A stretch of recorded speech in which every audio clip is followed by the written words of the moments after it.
Ministerial statements. I call the Honourable the Premier. Thank you. Thank you, Mr Speaker. Mr Speaker, if there's any one quality Queenslanders are recognised and admired for throughout Australia, it is our resilience and our ability to get up again and dust ourselves off. In our recent history, we have never needed that quality more. Consider this. Since 2011, our state has faced 100 natural disasters. Those disasters have come with a collective damage bill in excess of $21 billion. We've endured 65 natural disasters since we have come to office, and it's imperative today that I tell Queenslanders that, sadly, there is more to come. We will need to find and utilise that resilience I mentioned at the outset yet again. Mr Speaker, in light of new forecasts this week from the Bureau of Meteorology, each of us in every community needs to understand that now is the time to get ready and to be ready. This week is Get Ready Week, and the Bureau has predicted an increased risk of widespread flooding for... Member for Nanango. We'll cease her interjections. ...of widespread flooding for eastern and northern Australia, including Queensland, for the coming severe weather season. With parts of Queensland already inundated due to recent rain, the threat of increased flooding is here already, and it is real. With Australia in line for a third La Nina season in a row, the number of tropical cyclones is highly likely to increase this season, and we will see them as early as November next month.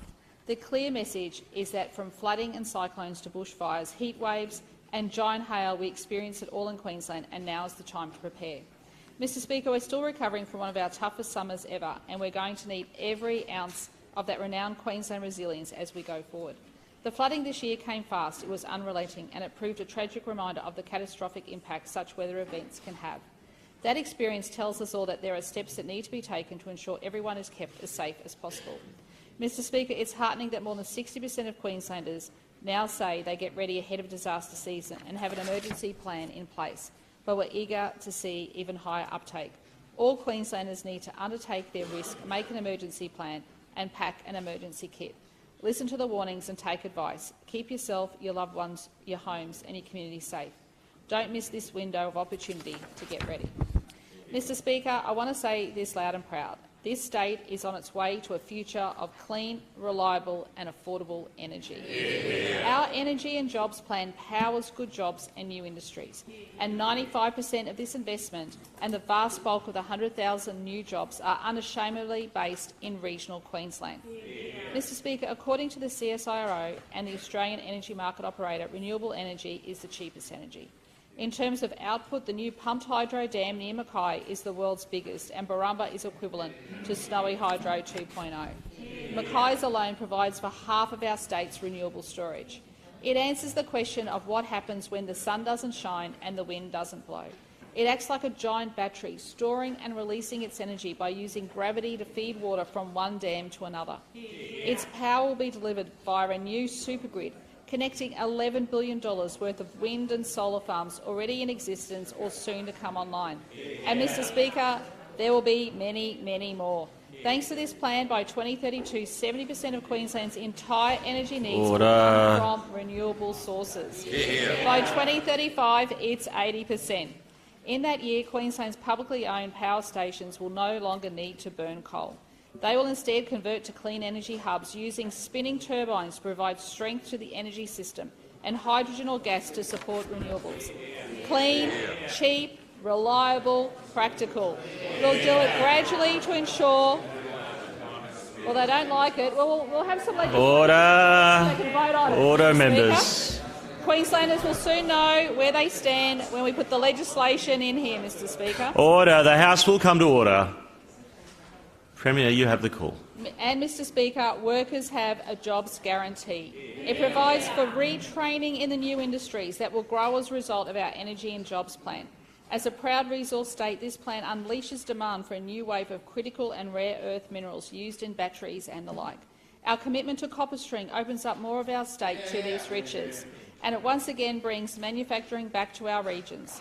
Mr Speaker, none of this would be possible if the people of this state had not voted to keep our energy assets in our own hands, Mr Speaker.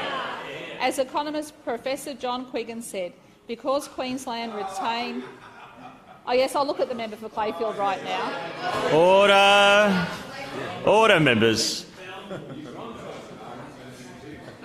Member for Clayfield, I've just called the House to order. You're warned under standing orders.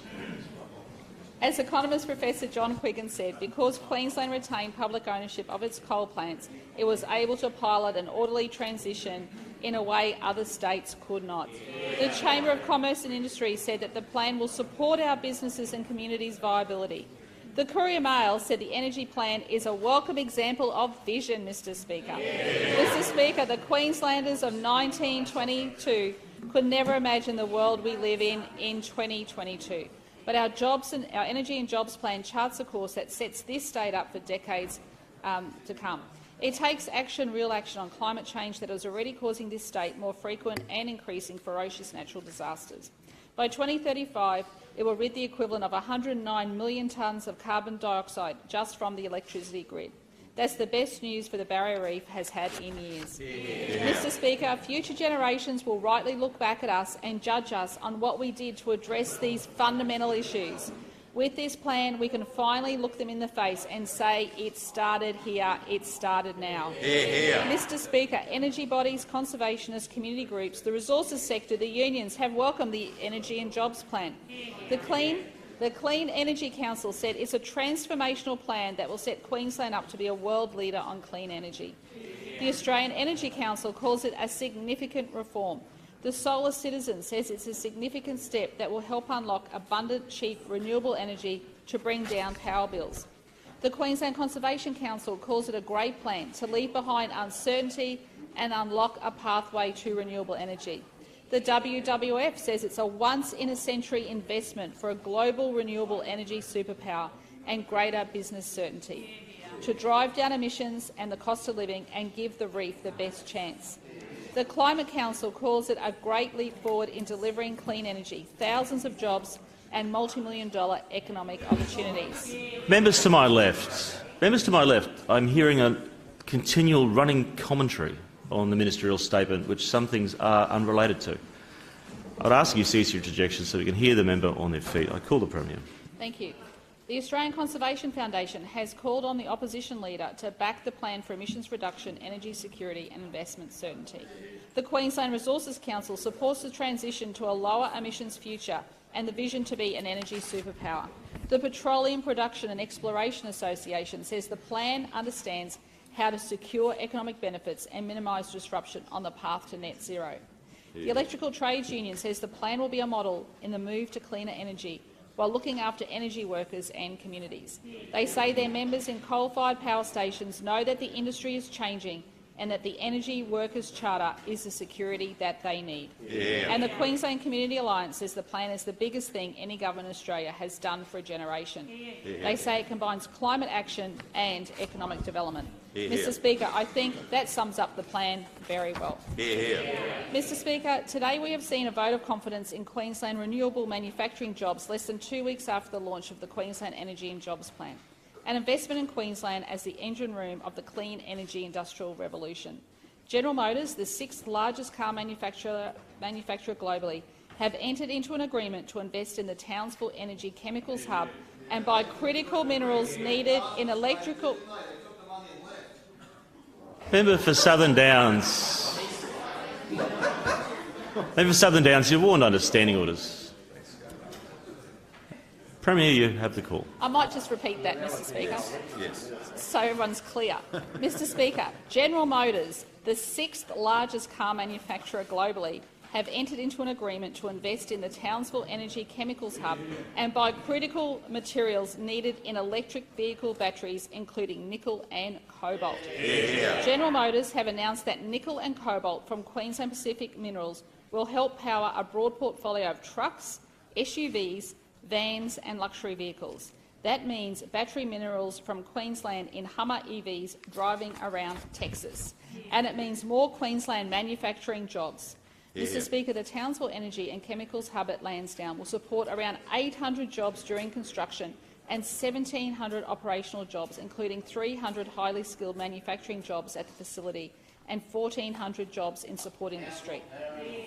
It follows the Coordinator-General providing prescribed project status for the project and the Queensland Government's commitment to providing support infrastructure for the Lansdowne Eco-Industrial Precinct. Queensland Pacific Materials have already secured agreements to supply Korean companies including the world's largest battery manufacturer, LG Energy Solutions. Queensland's region now stands at the centre of a new wave of investment for the clean energy industrial revolution, and that means good jobs and building a better future. Mr Speaker, today marks the 20th anniversary of the Bali bombings. Late at night in 2002, 3 bombs were detonated at the Sari Club, Paddy's Bar, and outside the American consulate. 202 people from 20 countries lost their lives, including 88 Australians. Among those who died were 7 Queenslanders: David Kent, Robert Thwaites, Nathan Swain, Jared Gain, Billy Hardy, Jodie Keames and Julie Stevenson. The Bali bombings were then, and still are, the largest loss of Australian life due to a terrorist attack in history. I take this opportunity to again condemn the terrorism, violence and hate behind this tragedy and honour and remember the victims of this terrible event. As a mark of mourning and respect to those who lost their lives in Bali, the Australian and Queensland flags are being flown at half-mast today. This is occurring at all buildings and establishments occupied by Australian and Queensland government departments and affiliated agencies. A memorial service will be held at Parliament House in Canberra, and local services are also taking place around Australia, including one tonight at Allambie Memorial Park on the Gold Coast. Mr Speaker, 20 years on, our thoughts continue to be with the survivors, the families and the loved ones of this unspeakable tragedy.